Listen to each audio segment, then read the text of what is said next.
Hola, sean todos bienvenidos a esta capacitación. Este es el módulo de género. Soy Carla Romero Baeza, psicóloga clínica, activista en salud mental, derechos humanos y género en Espacio Tecla, colectivo que trabaja estas temáticas desde lo comunitario, lo artístico y lo político. Por esta razón es que fui convocada a este espacio para poder hacer esta facilitación desde una mirada de género, derechos humanos, enfocado en un contexto de salud mental. Para eso vamos a trabajar en cuatro ejes. Lo primero que vamos a hacer es abordar los conceptos más relevantes en relación al género, que son transversales más allá de la salud mental, pero que son muy necesarios saberlo. Y estamos basados en lo que nos informa el MinSal en 2021 respecto a las políticas de abordaje de la violencia de género. Em, en este sentido, para explicar lo que es el género, tenemos que entender que el género es un constructo social de lo que la sociedad dice sobre todo lo que es ser hombre y ser mujer, expresándose en roles y estereotipos que reproducen inequidad, lo cual se repite y se traspasa mediante la socialización. Es decir, no tiene una base biológica ni tampoco natural, sino más bien una construcción social.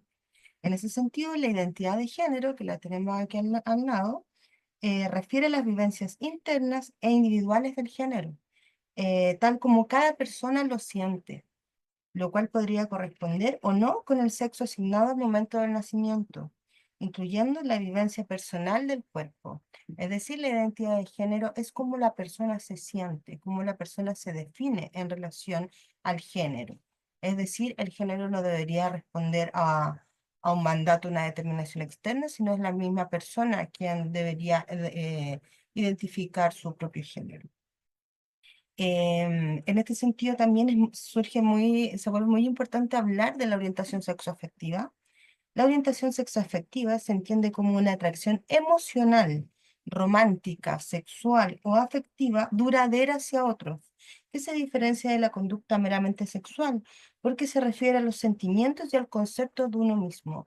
La orientación sexoafectiva tiene que ver básicamente con de quién gusta uno, si gusta de diversas personas, de un solo tipo de persona, y ese gustar o agradar va más allá de algo sexual o de objeto, sino también romántico, de amor, de pareja, de vínculo. Tiene otra lectura a lo solamente sexual. Y esta orientación puede ser amplia, no precisamente puede estar focalizada en un puro género. Existen orientaciones diversas de género. En ese sentido también se vuelve importante hablar de la expresión de género, que la tenemos aquí un poquito más abajo. La expresión de género es la percepción personal y subjetiva de cómo vives el género con el cual te identificas.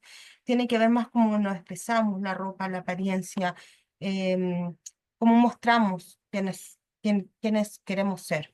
Entonces, al menos en estos cuatro conceptos, un poco vamos aclarando que el género no es lo mismo que el sexo, no está definido por determinantes biológicos, sino que son construcciones sociales en donde hay identidades, orientaciones, expresiones y más elementos que son los que vamos a ir viendo acá, que se interseccionan, que son elementos que están cruzados y que sostienen los conceptos del género.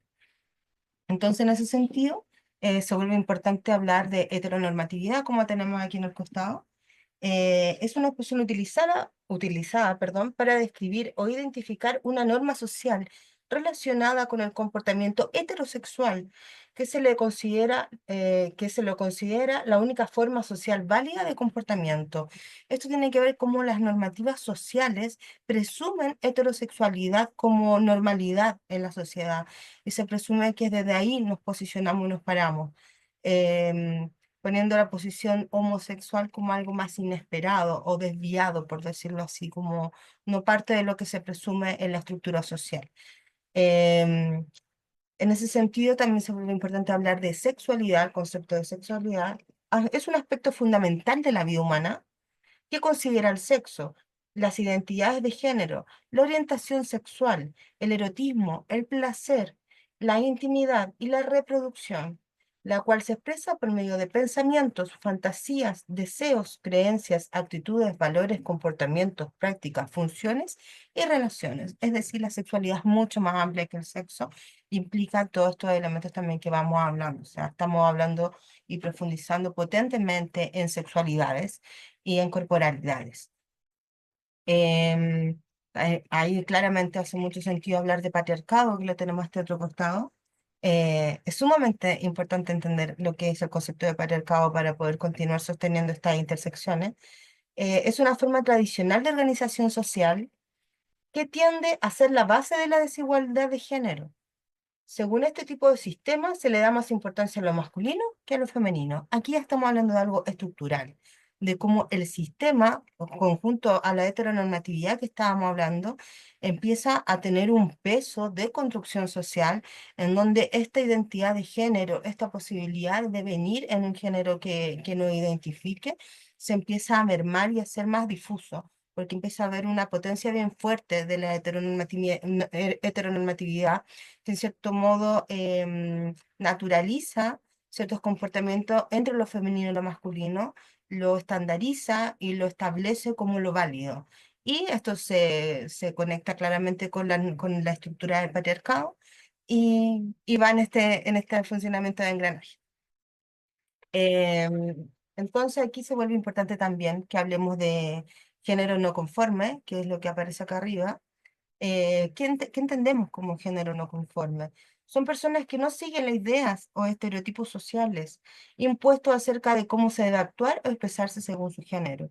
Son todas las sexualidades más disidentes que podríamos decir que no aceptan tanta estructura, que no se conforman con la heteronormatividad ni el patriarcado y que incluso a veces no se conforman simplemente con ser una identidad, sino también con una acción política detrás. Tiene un potencial más transgresor y político. Es bien relevante tener en cuenta lo que es el género no conforme. Em, bueno, y así también toma importancia hablar de la violencia de género y las sobrevivientes de violencia de género. La violencia de género refiere a actos perjudiciales contra una persona o un grupo de personas por su género. Se origina en la desigualdad de género, el abuso de poder y normas dañinas. En ocasiones se emplea este término para describir la violencia dirigida contra la población LGBTQIA+. Al referirse a la violencia de género, se involucran las normas de masculinidad y feminidad. En ese sentido, sobrevivir a la violencia de género, cuando se habla de los conceptos de sobreviviente, hablamos de cualquier persona que haya experimentado violencia sexual o de género. Em, el término de sobreviviente implica resiliencia, a diferencia de cuando se habla de víctima.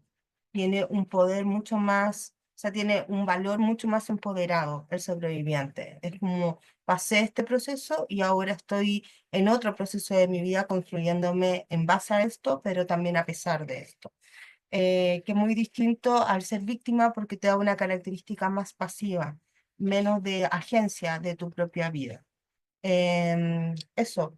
Bueno, y también nos queda el concepto de interseccionalidad, muy importante, que viene a englobar todo esto, por eso hemos hablado acá de intersecciones, incluso acá se van cruzando las cuadrículas, como una forma de hablar de un tejido complejo de lo que construye el género, que no se sostiene en un concepto ni en un par de conceptos, se sostiene en diferentes conceptos. Estos que estamos exponiendo son algunos de ellos relevantes, pero se sostienen muchísimos más conceptos que esto.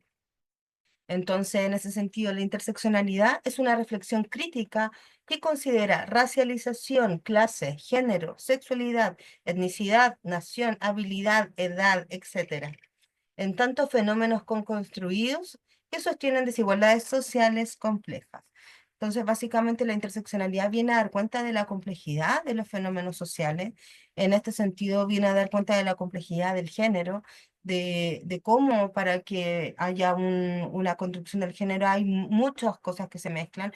En ese sentido, para entender un poco lo que es la interseccionalidad, no es lo mismo ser una persona precarizada, de género no conforme, que además es sobreviviente de violencia de género, em, que tiene no sé, además tienen un cruce de expresión de género poco claro, difuso, que genera un poco de rechazo social, que una persona que es heteronormada, mujer de clase alta, con educación formal, no están en la misma posición, a pesar de que la persona que es mujer y que es de clase alta también estaría cruzado por ciertas opresiones, pero no es el mismo nivel que cuando estás cruzado por una complejidad de opresiones. Entonces, la interseccionalidad viene a dar cuenta de eso, no de decir tú no eres tan oprimida, sino al contrario, como de hay personas que están mucho más cruzadas por otras complejidades, que es necesario poner ojo que por mucho tiempo se invisibilizó esa complejidad. Entonces, por ahí anda. Esta es la primera parte, vamos a ir por la segunda, voy a cerrar un poco la grabación, entonces vamos a dejar hasta ahí para seguir con la segunda parte. Bueno, vamos a continuar con la segunda parte de este módulo de género. El primero estuvo enfocado en los conceptos más relevantes para poder comprender los trasfondos del género y sobre todo la importancia del entender los cruces con lo económico, como los cuerpos más precarizados, las vidas más precarizadas, se encuentran más en riesgo de ser vulnerados en términos de género. Dentro de esto vamos a hablar de la violencia de género, que tiene que ver justamente con lo que estamos planteando. Y si bien la violencia de género es muy diversa, es muy amplia, va mucho más allá de la violencia doméstica, también los conceptos que vamos a tocar acá son algunas de los tipos de violencias que se han tipificado, pero no precisamente son las únicas. Entonces, vamos a ir conversando un poquito sobre esto. Vamos a partir con una que es un poco más entendida como violencia más claramente, que es la violencia física. Entendamos que la violencia física refiere al maltrato físico a causa de la carga patriarcal a la que son sometidas ciertas personas a causa de su identidad de género, que implica causar o intentar a intentar hacer daño a través de lo físico. Se lleva a cabo a través de múltiples comportamientos, como golpes, patadas, empujones, pellizcos, bofetadas, tirones de cuello, mordiscos, quemaduras, torturas. O sea, es todo lo que podemos entender como agresión física a alguien a causa de su género, entendiendo que son personas de riesgo las mujeres y las diversidades, especialmente en ese caso las mujeres y diversidades migrantes, más precarizadas, con menos acceso a la educación, con algún tipo de discapacidad, que vamos a ahondar en todos esos elementos en un momento. Pero ahora vamos a ir hablando de los tipos. Luego ya podemos hablar de la violencia psicológica, que está acá abajo. La violencia psicológica, uno de los principales tipos de violencia de género, implica provocar miedo a través de actos intimidatorios. Este tipo de violencia se puede ejercer de múltiples formas, como con aislamiento, confusión, menosprecio, insultos, amenazas, manipulaciones, incluyendo negar atención médica y obligar al consumo de drogas. O sea, la violencia psicológica no es solamente tratar mal a una persona, levantarle la voz, insultarla, sino también una persona que obliga al consumo de cocaína, por ejemplo, marihuana, alcohol a su pareja, mediante manipulaciones de si no me voy a ir, no voy a estar acá, eres una aburrida, no sé, cualquier concepto de eso. También se entiende como violencia psicológica y no prestarle servicio, no dejar que acceda a servicios médicos como, me duele el útero, no, pero ¿por qué vas a ir? Quédate en la casa, no tienes por qué ir, si tómate una pastilla y quédate acá, como una forma de ir controlando su vida y descuidar su salud de forma indirecta. Eso es una gran violencia psicológica también que es importante problematizar más allá de lo que entendemos como violencia psicológica, que eso pueden ser insultos o menosprecio. Después tenemos violencia económica, que también la tenemos aquí abajito.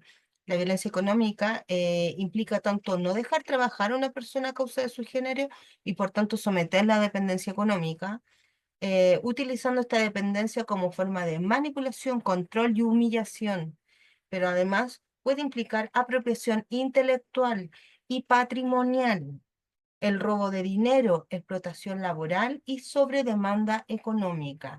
Es decir, la violencia económica no es solamente que un hombre no deje trabajar a una mujer o una pareja no deje trabajar a su pareja trans, sino más bien radica, no, o sea, eso también implica, está dentro, pero no es solamente eso. También fuertemente tiene que ver con robo de dinero, explotación laboral. Ahí viene también la explotación sexual, que también está cruzado por otro tipo de violencia, que también es la violencia sexual. Pero violencia económica implica también cuando viven de las personas, cuando no trabajan, no generan recursos, viven en las casas de las personas, de las mujeres y de las personas disidentes, aprovechándose de su trabajo, de su esfuerzo, incluso de su patrimonio. Eso también es comprendido como violencia económica y también es un tipo de violencia patriarcal. Em, bueno, conectado con lo que estábamos planteando sobre la violencia económica en explotación sexual, también tenemos la violencia sexual, que está también abajo. Al final, implica someter a abusos de tipo sexuales a las personas por razón de su identidad de género, sin espacio al consentimiento y goce. Puede suceder desde vínculos románticos hasta con personas desconocidas. El estar en pareja no exime de vivir violencia sexual en la dinámica sexoafectiva. Esto es muy importante porque si bien se habla mucho sobre violencia sexual, se entiende mucho más en contexto de desconocido. Un desconocido me tocó, se frotó conmigo, me mostró sus partes íntimas. Pero la violencia sexual también pasa en contextos de pareja, en contextos de pololeo, de estar en estado de estar alcoholizado, de estar drogado y no entender a veces qué sucede y tener relaciones sexuales sin consentimiento. Eso ya implica un tipo de violencia sexual, incluso como tocaciones, cualquier cosa que pueda hacer otra persona respecto al propio cuerpo sin un consentimiento es una violencia de tipo sexual. Y hay que entenderlo desde ahí, no solamente con desconocidos. Y no solamente en menores de edad, porque también se entiende el abuso sexual como algo que le pasa a los menores de edad con adultos, pero también puede ser una mujer de 50 años, de 60 años y vivir algún tipo de abuso sexual por tu pareja de 30 años. No porque tuviste relaciones sexuales muchas veces a la semana durante años quiere decir que todas fueron bajo tu consentimiento. Entonces eso ya hablaría de algún tipo de violencia sexual. Es importante comprender eso. Sobre todo en las prestaciones de salud, porque en las mismas prestaciones de salud tiende a llegar muchas personas que viven una vida de violencia sexual no problematizada y también es importante que nosotros como trabajadores de la salud mental sepamos identificar también eso, o sea, quienes trabajamos en salud mental sepamos identificar eso y quienes no también estén alerta en todos términos de salud.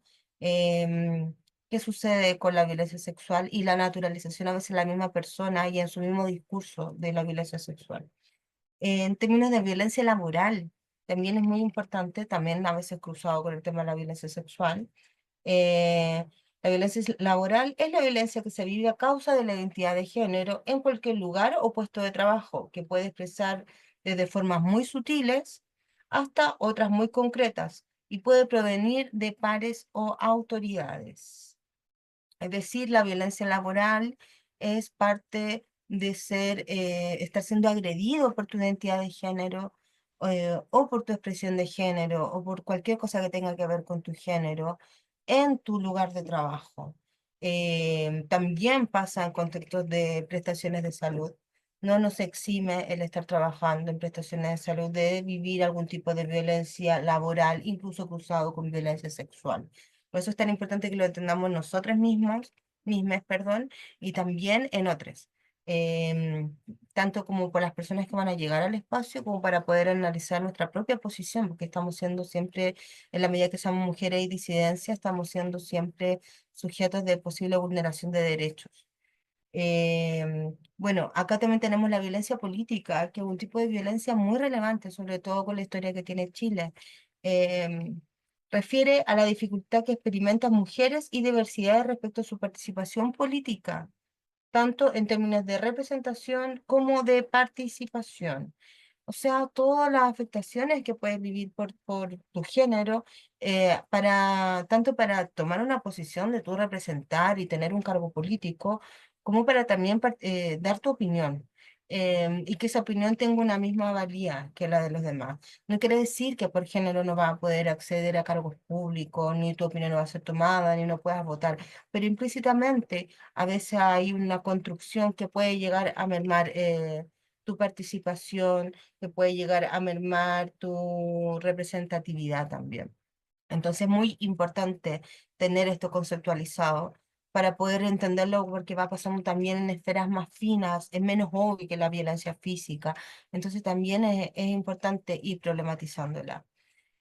Bueno, aquí ya entramos dentro de lo mismo a un tipo de violencia también bien compleja, que es la simbólica. La violencia simbólica refiere a patrones estereotipados, valores o signos que reproducen desigualdad, dominación y discriminación hacia mujeres y diversidades. Se manifiesta en cosificación, apego a roles tradicionales y estereotipos sexistas. Aunque es invisible y naturalizada, es la base de toda violencia de género. O sea, la violencia simbólica es clave porque es lo que sostiene a las otras violencias, es lo que no se ve, es lo frágil, es como lo que estaba hablando recién de lo político, esta violencia que va muy camuflada, que pareciera que no está pasando, pero que se presenta en palabras, en gestos, en acciones cotidianas que parecen obvias, que parecen un reflejo del sentido común, pero que no son más que una expresión en tanto naturalizada de la violencia de género. Y es lo que se va deconstruyendo con el tiempo, es lo que cambia con las épocas, pero cambia en la medida de que se problematizan. Entonces, siempre es importante ir dándole vuelta a cuáles son las violencias simbólicas, detectarlas y buscar transformarlas. En ese mismo sentido, tenemos la violencia institucional, eh, que responde a actos u omisiones de las instituciones que en su ejercicio obstaculizan o impidan el goce pleno de derechos de mujeres y diversidades. Esta violencia puede darse en el ámbito jurídico, educativo, sanitario, asistencial, psicológico, mediático, social, etcétera. Es decir, son todas las violencias a las que se pueden someter las personas respecto al mundo institucional. Cuando solicita una prestación médica, cuando necesita un apoyo jurídico, en todas esas instancias puede vivir algún tipo de violencia institucional. Y en ese sentido es donde nos situamos desde la salud. La salud es una institución que recibe a usuarios y les da una prestación. Entonces podemos ejercer violencia institucional respecto a esas personas, además de que podemos ejercer violencia sexual, psicológica, otro tipo. Pero por sobre todo hay un cruce de violencia institucional. Dentro de la violencia institucional tenemos la violencia psiquiátrica, que no está acá porque realmente la posicionamos dentro de la institucional, al menos en este caso. ¿Por qué? Porque la violencia psiquiátrica se reproduce en las malas prácticas de los servicios de salud mental público y privados, especialmente por la discriminación sexogenérica y explícita, implícita y explícita, perdón, asociadas a las categorías diagnósticas, que conllevan cierta estigmatización social, ojo con las etiquetas diagnósticas del estigma, de las cuales intervenciones comunitarias de salud mental se hacen escasamente cargo, ya que si bien hay proyectos comunitarios que buscan revertir esto, se desapegan poco de la etiqueta diagnóstica. Entonces no quiere decir que no hay que creer en la etiqueta diagnóstica, que no son un instrumento válido, que no son una necesidad.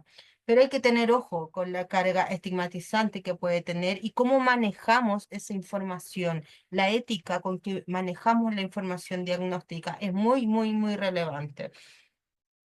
Por eso, para evitar ejercer violencia mediante procedimientos que parecen cotidianos, pero que son invasivos, y que pueden dejar huella traumática, se autorizan con escasa información, o sea, perdón, que se autorizan con escasa información e incluso llegan a existir malos tratos físicos, sexuales, entre otros.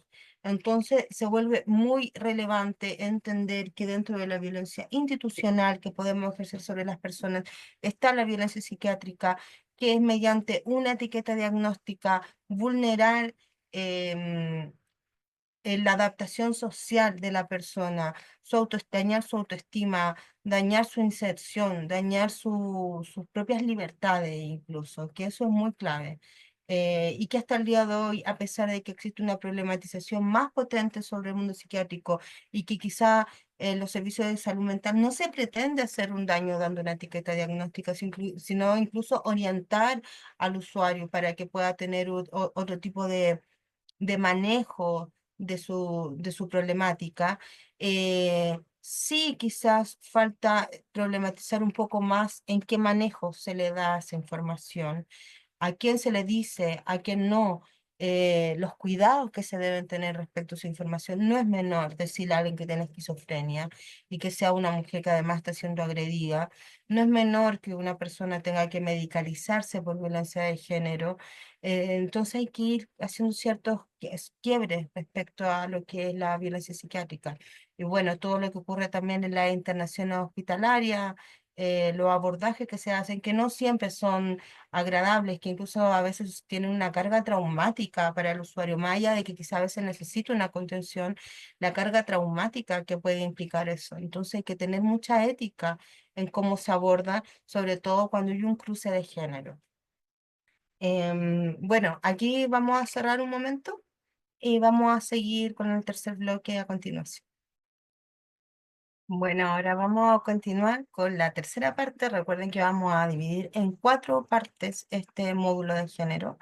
Ya vimos los conceptos, vimos también tipos de violencia de género y ahora vamos a irnos a profundizar en la violencia de género en contextos de prestación de salud mental.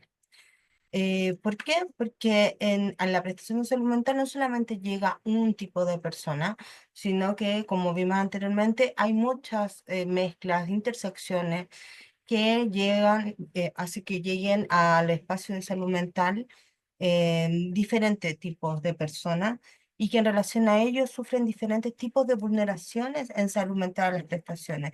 Es decir, estos cuerpos vulnerables a ser discriminados no sufren la misma discriminación por temas de género, sufren diversos tipos de discriminación. En ese sentido, vamos a abordar primero los tipos de violencia de género, que no solamente es discriminación, ojo, respecto a las diversidades sexogenéricas. Em, los actos de violencia contra las personas de la comunidad LGBTIQA+, son comúnmente conocidos como crímenes de odio, lo que no se comprende bajo el concepto de violencia por prejuicio. En Chile y en general en el mundo no hay respuesta suficiente e integral para la atención de salud de personas de la diversidad sexogenérica, donde la violencia es un eje fundamental. Se señala que muchos tratamientos psicoterapéuticos a lo que exponen a niños, niñas y adolescentes y jóvenes para, entre comillas, enmendar su orientación sexual y o identidad de género, representan una amenaza a la salud y vulneración de los derechos de las personas afectadas, o sea, lo que antiguamente se conocía como las terapias de conversión. Totalmente prohibido, cuestionable, acciones que vulneran los derechos humanos de las personas que habitan la disidencia sexogenérica o la diversidad sexogenérica, según cómo se define a la misma persona.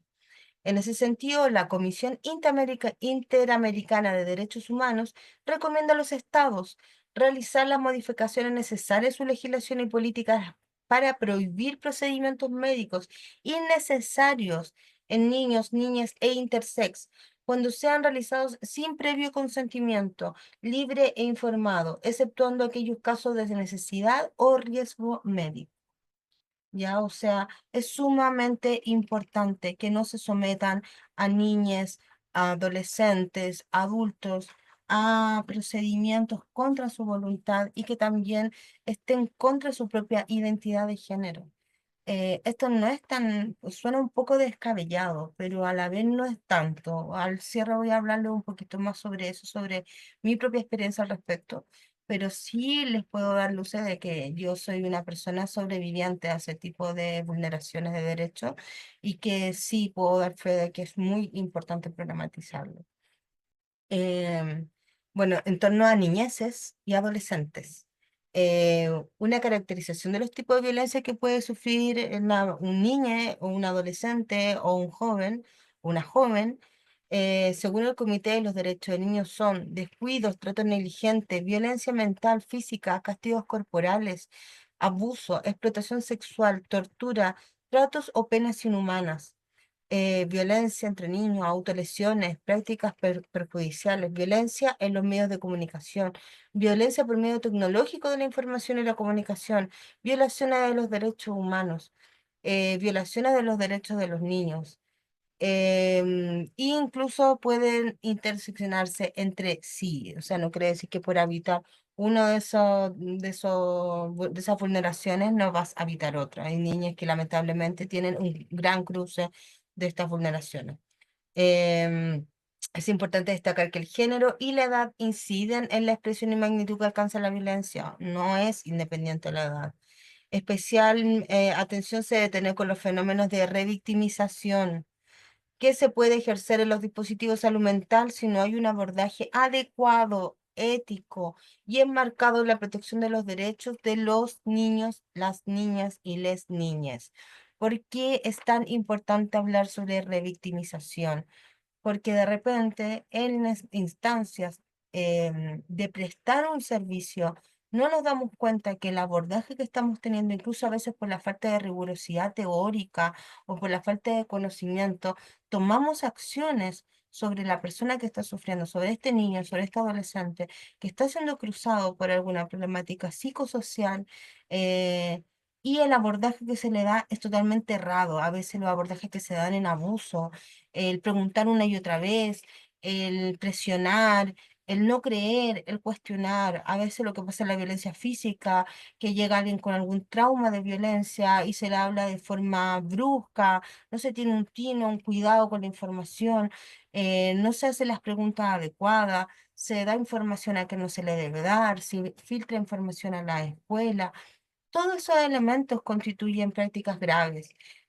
También porque se hacen distintos tipos de procedimientos, a niñas se les da medicalizaciones psiquiátricas, incluso se les puede llegar a hacer terapia electroconvulsiva, siendo que está normado que no se le debería hacer a menores de edad, pero aún se le practican a menores de edad.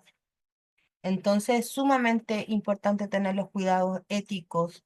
em, Respecto a lo que son las niñez y la adolescencia. Un especial cuidado por cómo se abordan estas temáticas. No es fácil tampoco habitar la niñez y está cruzado de repente por alguna neurodiversidad o está cruzado por una dificultad de salud mental. Por ejemplo, ser un niño con esquizofrenia es algo muy complejo. Entonces requiere ciertos cuidados. Personas que viven, niñas que tienen diferentes traumas, que están cruzados por el abuso, cruzados por la violencia física y además por alguna neurodiversidad, discapacidad psicosocial, discapacidad física. Bueno, ahí vamos a seguir hablando, pero es importante ir complejizando respecto a eso, porque estos, si bien son temáticas que están expuestas acá, también van entrelazadas y se potencian entre sí también. Bueno, en este sentido vamos a hablar también de las personas mayores que está aquí abajo. ¿Cómo es la violencia de género a la que se pueden exponer las personas mayores en las prestaciones de salud mental? En el caso de la violencia de género en las personas mayores, por lo general es realizada por una pareja con la que han convivido durante años su familia y por tanto sienten que es parte de su vida, o sea, de ahí inician, generalmente llegan con algún tipo de violencia bien crónica a su familia.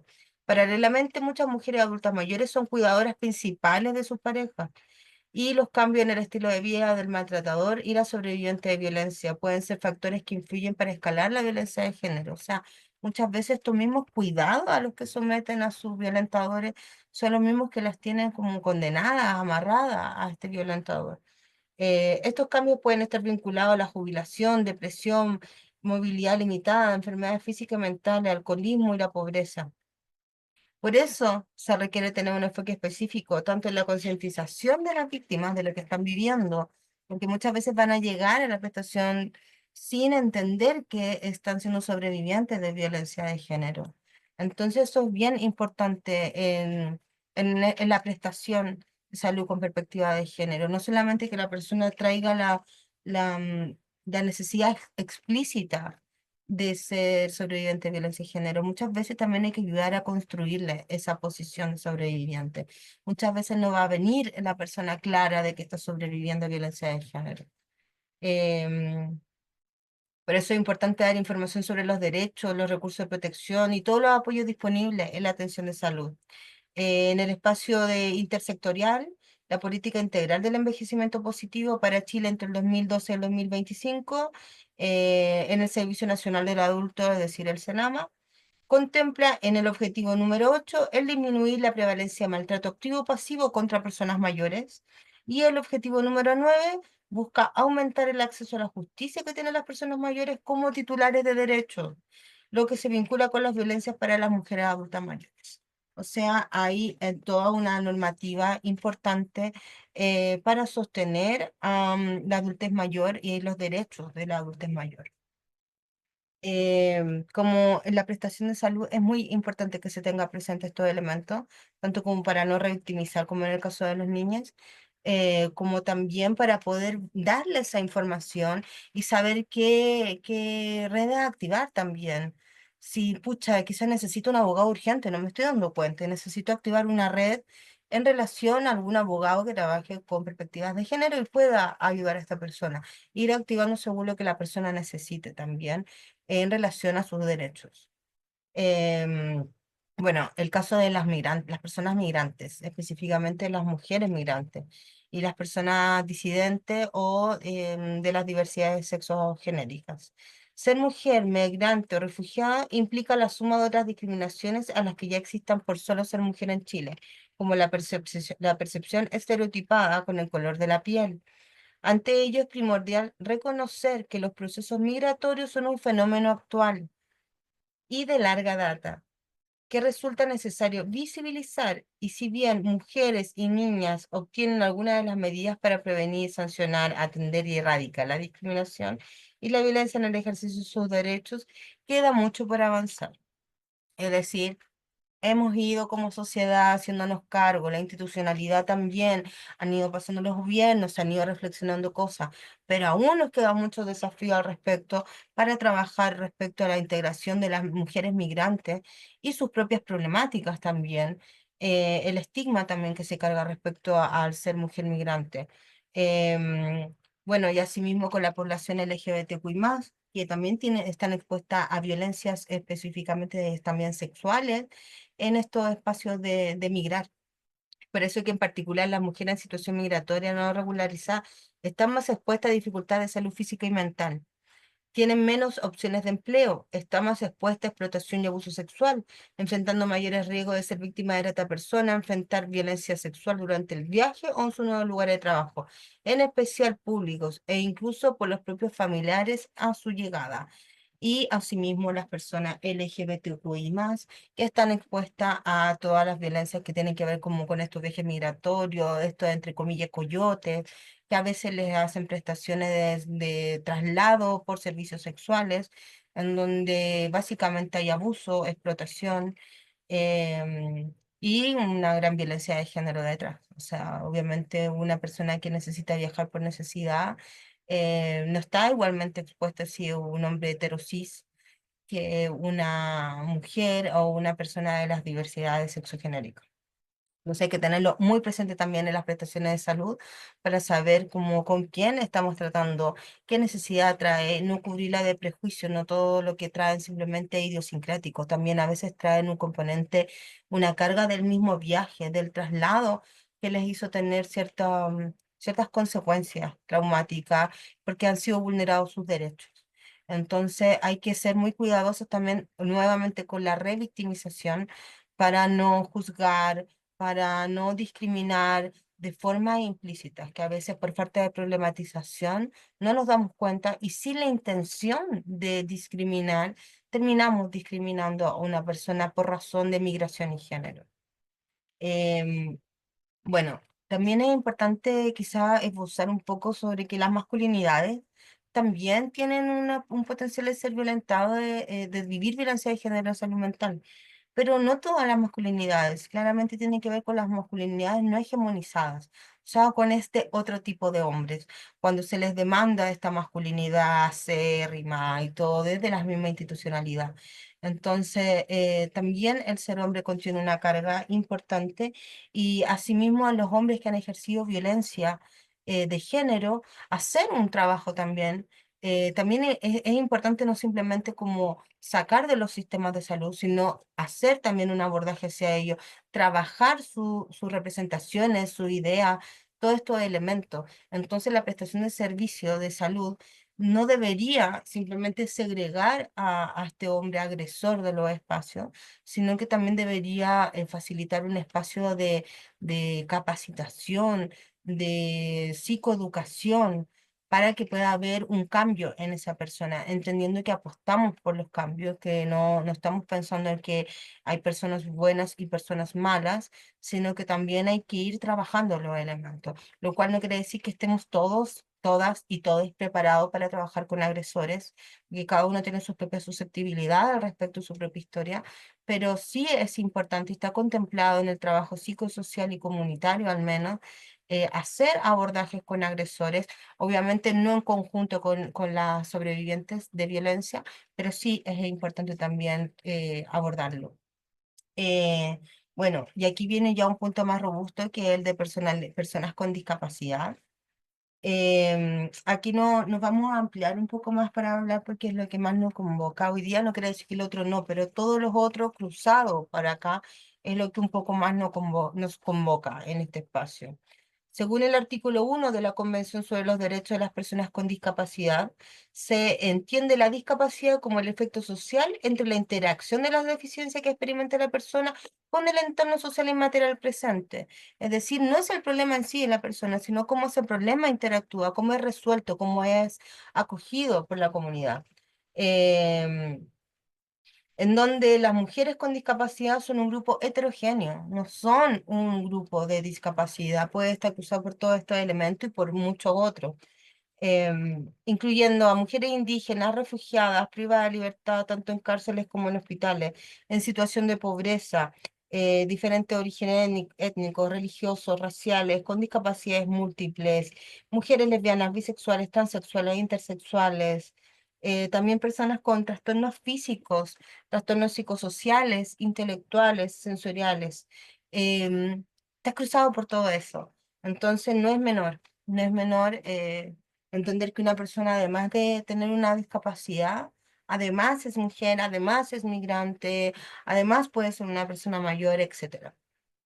El Comité sobre las Personas con Discapacidad 2016 dispone sólidos argumentos que sostienen que las mujeres y las niñas con discapacidad enfrentan más dificultades en gran parte de los aspectos de la vida, situaciones en las que existen formas múltiples de discriminación contra mujeres y niñas con discapacidad, específicamente en la igualdad del acceso a la educación, las oportunidades económicas, la interacción social y justicia, el igual reconocimiento como persona ante la ley, la capacidad de participar políticamente, ejercer control sobre sus propias vidas en diversos contextos, incluye el contexto de atención en salud sexual y reproductiva, que es un tema muy importante, la salud sexual y reproductiva en la discapacidad.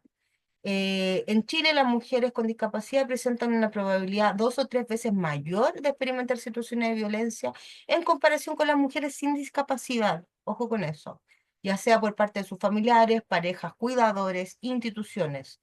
En comparación con los hombres sin discapacidad, las mujeres con discapacidad tienen una probabilidad 3 veces mayor de que sus necesidades de atención sanitaria no sean satisfechas. A partir de ello, y bajo el prisma de un enfoque interseccional, se hace aún más necesario identificar esta situación particular cuando las mujeres víctimas de violencia presentan además discapacidad o bien la adquieren producto de esa misma violencia. Además, desde un enfoque inclusivo de derechos humanos, los dispositivos de atención dispuestos por el Estado para brindar atención a mujeres que viven violencia deben concebirse como espacios inclusivos respetuosos de la diversidad humana y por ende ser diseñados o incorporar, según sea el caso, medidas de accesibilidad y ajustes necesarios para que permitan acoger a mujeres con discapacidad y permitir el ejercicio de sus derechos, así como incorporar contextos de protección.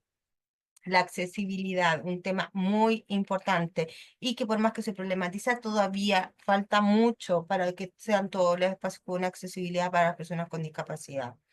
En ese sentido, sobre todo por la diversidad de discapacidades que hay.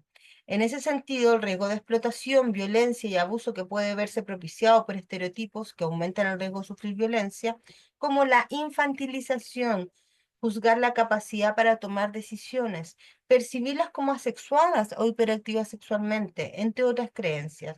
O sea, esto típico como un comentario de la discapacidad sin ánimo de ofender, pero cuando se dice, pero míralo, si es un angelito, esa infantilización de cuando se habla así de una persona con discapacidad de 40 años, una persona adulta. O cuando se habla como no, las personas con discapacidad son muy hipersexualizadas. Esos estereotipos también hacen un daño respecto a las necesidades, a las necesidades, o sea, a cubrir las probabilidades de sufrir violencia de género. Entonces, es sumamente importante tener presente los derechos sexuales y reproductivos de las personas con discapacidad. Tener discapacidad no te hace una persona sexuada, ni tampoco hipersexualizada. Te hace una persona sexual, con decisiones sexuales y estilos sexuales, identidades, expresiones, etcétera. A partir de ello, el sector de salud debe avanzar en la eliminación de las barreras aún persistentes en el ámbito de la salud y que afectan el efectivo ejercicio de derechos por parte de las mujeres con discapacidad, sea física, mental o sensorial, también psicosocial. Entre estos derechos puede destacarse derecho a un trato digno, atención preferente para ella y sus cuidadores a la información si es que tiene cuidadores la persona, derechos sexuales y reproductivos, derecho al respeto del hogar y de la familia, derecho que se adopten medidas de diseño universal, accesibilidad y ajuste necesario a la atención de salud a todos sus niveles. Asimismo, el Estado debe propiciar que el reconocimiento y el ejercicio de los derechos y en general todo aquello que consagra el ordenamiento jurídico sea en igualdad de condiciones con las demás personas y en ambientes libres de violencia. Es decir, las personas con discapacidad tienen derechos como todas personas, de libertad, de opinión, de decisión, pero además son protegidos por el Estado. Entonces se debe velar aún más por el cuidado de sus derechos. Em, en ese sentido, el artículo 2 de la Convención sobre los Derechos de las Personas con Discapacidad menciona los ajustes razonables. ¿A qué se refieren los ajustes razonables? Son adaptaciones necesarias para garantizar a las personas con discapacidad el goce o ejercicio de todos sus derechos humanos y libertades fundamentales. La denegación de ajustes razonables implica discriminación cuando no se llevan a cabo las medidas y acciones necesarias para garantizar que las mujeres y diversidades discapacitadas, perdón, gocen de estos derechos. De esta forma, es necesario promover la participación de mujeres y diversidades con discapacidad en decisiones públicas, ya que históricamente se les ha dificultado participar en ellas, producto de los desequilibrios de poder y de la discriminación, accediendo por tanto a menos oportunidades de crear o incluirse en organizaciones que representen sus necesidades como mujeres con discapacidad. Esto es muy importante porque no se le puede quitar el valor político a una persona por una discapacidad. Una discapacidad no te quita el poder de organizarte, de ser un sujeto politizado o una sujeta politizada, sino más bien es necesario contemplarlo y brindar esos espacios cuando vemos que nos están dando en la salud, por ejemplo. Sabemos que la prestación de salud está muy cruzado por la prestación comunitaria también. em, Siendo un complemento, entonces, cómo estos abordajes comunitarios también deben hacerse cargo desde nosotros como los profesionales que a veces estamos a cargo manejando nuestras propias praxis, cómo nos hacemos cargo de que las personas con discapacidad puedan organizarse, no simplemente tener una posición pasiva de vida, no solamente que responda a su cuidador o su cuidadora por la persona, sino que tenga ese espacio de autonomía, ese espacio de libertad de ser persona, de si bien se le presta un apoyo que requiere, un apoyo que solicita, no un apoyo que se le impone. Eso es muy clave también. Em, bueno, entonces en ese sentido también el Estado debe garantizar que se tomen en cuenta las opiniones y que no existan represalias por dar su punto de vista, especialmente respecto a la violencia de género, salud, derechos sexuales y reproductivos, no solo a modo consultivo, sobre todo considerando que algunas de las formas de violencia que viven las mujeres con discapacidad y también las diversidades eh, tiene que ver con un procedimiento en términos sexual y reproductivos. Asimismo, con intervención en salud mental que impliquen, por ejemplo, terapias electroconvulsivas o uso de psicofármacos sin un adecuado consentimiento informado. O sea, por una parte, las personas con discapacidad están muy expuestas a vivir algún tipo de violencia respecto a sus derechos sexuales y reproductivos, em, por incluso pensarlos como que no califican dentro de esta categoría por todo el estigma que está asociado a los derechos reproductivos sexuales. Y se piensa muchas veces que es otra persona la que tiene que hablar o decidir ella respecto a ese tema, pero también respecto a los procedimientos de salud mental que se puedan hacer, como consumo de psicofármacos, que no es que esté mal consumir psicofármacos, sino que la persona tiene que estar informada y tiene que ser una decisión de la propia persona, más allá de su discapacidad. Em, Asimismo, cuando se hacen intervenciones como electroshock, es sumamente importante que la persona esté informada de la práctica a la cual se le está sometiendo, para el cuidado de sus derechos humanos. Bueno. Entonces, los derechos sexuales conllevan un control respecto a la sexualidad, salud sexual y reproductiva y el derecho a decidir, en donde las personas que viven en situaciones de mayor vulnerabilidad frecuentemente tienen problemas para ejercer sus derechos. En salud sexual y reproductiva, entre los grupos clave a considerar destacan adolescentes, adultos mayores, personas con discapacidad LGBTQI+, personas con VIH, migrantes, personas privadas de libertad, personas pertenecientes a pueblos indígenas y personas que viven violencia. em, Hay hartos temas relevantes ahí respecto a los cruces que se dan. Dentro de eso, para cerrar algunos de los tipos de violencia en contexto de prestación, a ir a las prestaciones de personas indígenas y afrodescendientes. Em, en donde el Ministerio de Salud ha mantenido desde el año 1996, hace mucho tiempo ya, una línea técnica en torno a salud y pueblos indígenas, con la finalidad de contribuir a la equidad para mejorar la situación de los pueblos a través de la incorporación del enfoque intercultural en el desarrollo e implementación de políticas, programas, normas y en un modelo de atención de salud con pertinencia cultural de acuerdo con la realidad de cada pueblo y territorio. Así es como el MinSal corrobora que los pueblos indígenas tienen su propia cultura y propios sistemas médicos, ojo con eso. Por lo tanto, se hace imprescindible considerar las prácticas médicas ancestrales como un factor protector de reforzamiento y complementario a las medidas propias de la medicina alopática, perdón. Eh, o sea, no se pretende desestimar toda la construcción cultural en torno a la salud que traen las culturas indígenas u afrodescendientes, sino que contemplarlas, integrarlas en el saber de la persona como algo válido y incluso que sea, como valga la redundancia, un complemento y no es que se superponga un tipo de salud sobre la otra, porque eso ya sería una gran violencia cultural. Eso no quiere decir que no suceda, sucede constantemente por falta de problematización de estos mismos elementos y es lo que nos convoca aquí hoy también, un poco para ir trabajando estos elementos. Así que, si bien sigue ocurriendo, Hoy en día está mucho más problematizado, pero no hay que dejar de hacerlo. Es importante seguir dándole una vuelta a eso.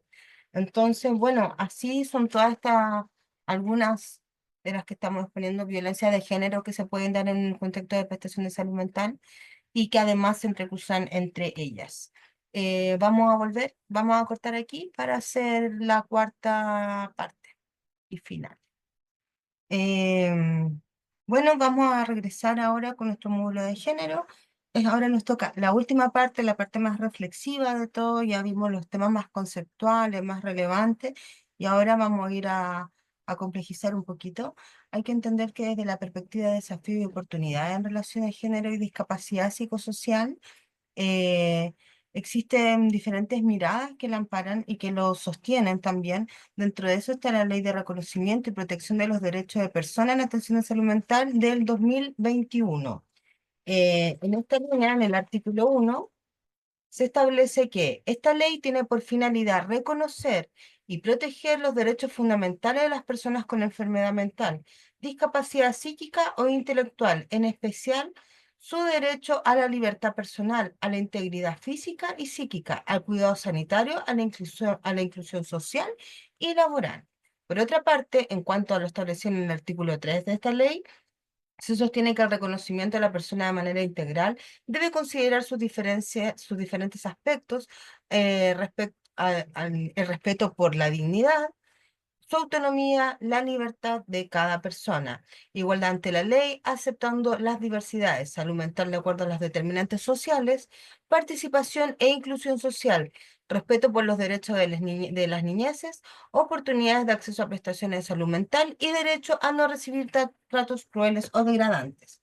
Asimismo, respecto al proceso de atención en salud mental, se delimita en el artículo 5 que el proceso de atención en salud mental debe realizarse preferentemente en forma ambulatoria o de atención domiciliaria en los niveles primario y secundario de salud, con personal interdisciplinario y estar encaminado al reforzamiento y desarrollo de relaciones sociales, la inclusión y la participación de personas en la vida social.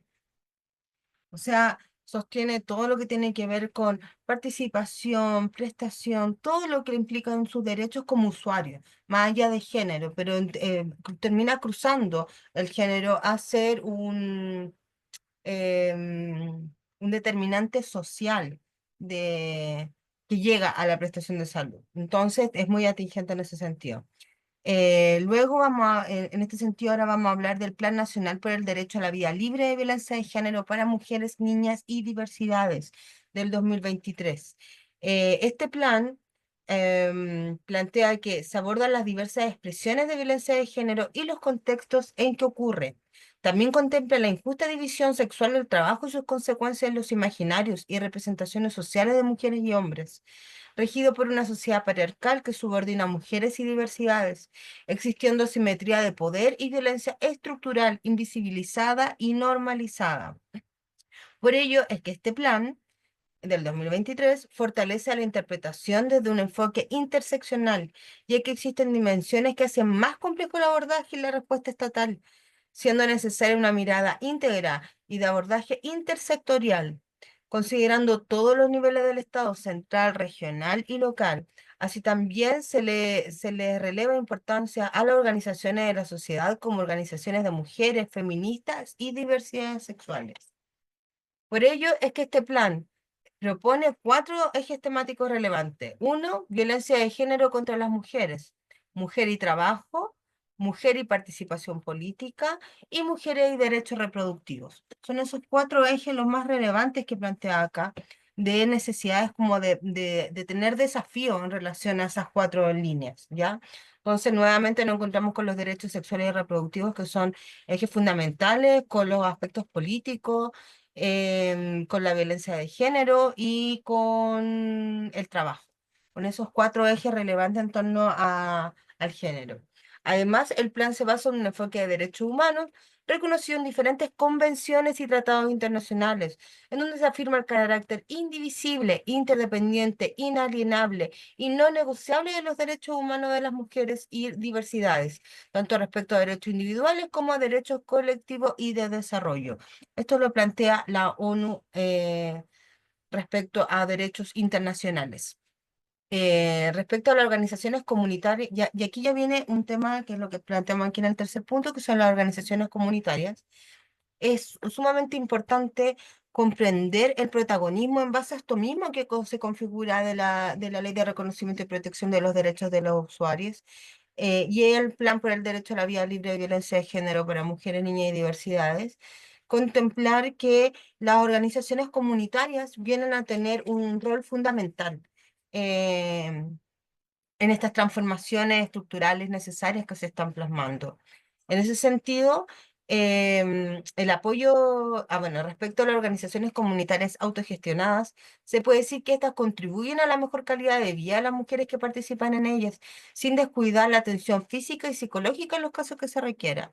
Es decir, es relevante, pero no se superpone a una prestación de salud física o mental, sino que viene a ser un complemento necesario, en tanto sujetas sociales y sujetos sociales en el caso de las diversidades. En cuanto al apoyo mutuo, en cuanto al apoyo mutuo entre mujeres y diversidades, de acuerdo con investigaciones realizadas en Chile, la ayuda psicológica colectiva entre ellas permitiría que las experiencias dolorosas sean más transitables. Una compañía en el dolor, muy relevante ese aporte. La relación de apoyo mutuo entre mujeres comienza con los vínculos que se aprenden en sus infancias, que la etapa de adultez mayor facilitaría la creación de redes de apoyo mutuo. O sea, es tan importante sostener estas redes de apoyo, esta organización comunitaria, desde idealmente las niñeces y llevarlo hasta la vida adulta, porque termina siendo transversal en todas las etapas de la vida y sostiene el dolor en muchos casos de mujeres y diversidades. Y le da este sostén político al malestar también. En ese mismo sentido existen diversos activismos, y aquí es donde vamos con el último punto, que es del activismo de expertos por experiencia.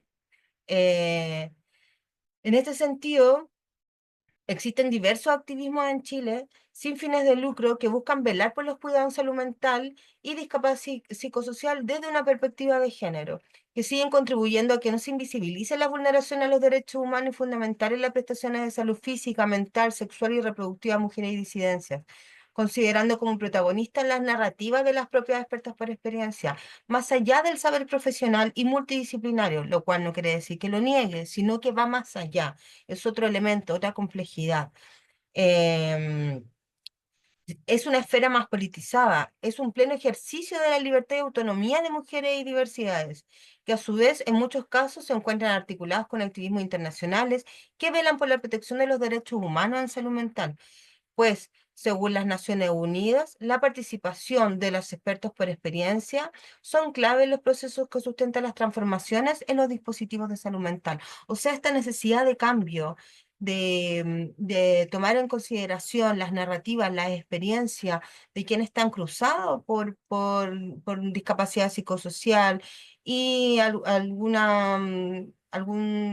elemento de género que también esté mezclado con eso, ya sea diversidad o ser mujer y vivir en precarización, eh, hace que sea muy relevante de considerarlo, porque también viene de una petición internacional. O sea, no solamente hay un interés nacional en esto, hay una consonancia con el derecho internacional en base a la importancia de las narrativas de la experticia por experiencia. Entonces, todos los activismos que están en defensa de esto en Chile, que son por lo general sin fines de lucro, no solamente corren por luces propias, sino que están amparados en estos dictámenes internacionales a los países que están escritos. Dentro de eso está Chile. Em, bueno, eso como terminando los desafíos y oportunidades, pero es importante ahora tener ciertas reflexiones finales. Bueno, una de las reflexiones finales importantes que quisiera transmitir en este espacio, ya que hablé de muchos temas conceptuales, se habló de muchas complejidades, terminamos hablando sobre el activismo y la importancia de cómo el activismo viene a tener un rol fundamental. Em, Voy a dejar de compartir. Bueno.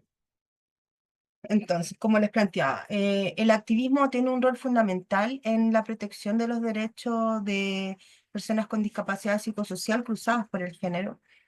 Dentro de eso, una de las razones por la cual yo estoy aquí dictando este módulo, no solamente por ser psicóloga o activista, sino por ser una experta por experiencia. Yo soy una persona que sobreviví a violencia de género muy potente en términos de violencia psiquiátrica en mi niñez y en mi adolescencia, desde, para situar la gravedad de la situación, entre los 2 años de edad y los 17 años de edad. Sufrí diferentes tipos de institucionalizaciones. em, Se me amarró, se me golpeó, se hizo diferentes tipos de procedimientos, se me medicalizó desde muy pequeña, sin ningún tipo de información, obviamente con autorización de mis padres, pero las vulneraciones que viví cruzaron mi vida, tuvo que ver con mi identidad de género, tuvo que ver con mi expresión de género, sobre todo en mi etapa de adolescencia, en donde planteé una mirada mucho más disidente respecto a mi propia identidad y a las posturas que yo tenía políticas respecto a la identidad que estaba construyendo de género. Entonces, como una forma de aplacar esta poca heteronormatividad presente en mí, en base también al poco conocimiento que tenían mis papás por un tema interseccional también, de que yo soy de una familia precarizada, con poco acceso a la educación, terminaron como aceptando un devenir que básicamente trazaron los psiquiatras en mi vida, en un minuto donde la salud pública era bien distinta, tenía otros parámetros.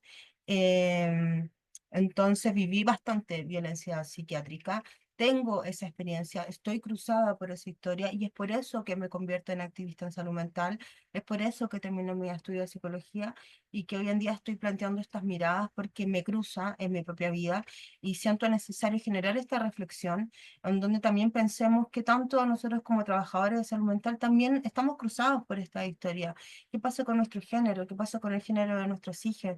¿Qué pasa con las vivencias de precarización de donde venimos, con los accesos a la educación, con la ruralidad, con todo? O sea, no solamente la empatía al usuario, sino también la empatía y el entender de dónde venimos construidos también nosotros, cómo se ha construido nuestra masculinidad, cómo se ha construido nuestra feminidad, cómo se ha construido toda nuestra diversidad de géneros si alguien está en ese caso y cómo eso también toma parte en las acciones cuando somos trabajadores de la salud. Entonces toca reflexionar esas cosas, de ver de dónde nos posicionamos, a tener perspectivas críticas en nuestras posiciones y ver también de dónde podemos ser agentes de cambio, de dónde también podemos promover nuevas praxis, de dónde podemos incidir también, ser capaces de activar las redes necesarias cuando detectamos que alguien necesita ayuda que no está problematizando, cuando nos llega una sobreviviente de violencia de género sin que se haya dado cuenta y nosotros detectamos esas luces, ser capaz de armar una red que sostenga eso, entender siempre lo comunitario como un apoyo necesario a lo clínico, no tomar solamente lo biomédico como una hegemonía única, inquebrantable, en donde lo comunitario, en donde lo crítico, lo reflexivo no tiene ninguna posición. Se vuelve sumamente importante tener estas miradas de género en la salud, porque no es algo aparte, no es algo que tenga que ver solamente el departamento de diversidad y ya, es transversal, cruza todos los aspectos de la vida y dentro de eso las prestaciones de salud mental. Entonces, bueno, esperando haber generado conciencia, que se haya comprendido todo de la mejor forma, agradezco la participación y esta invitación. Un abrazo, saludos.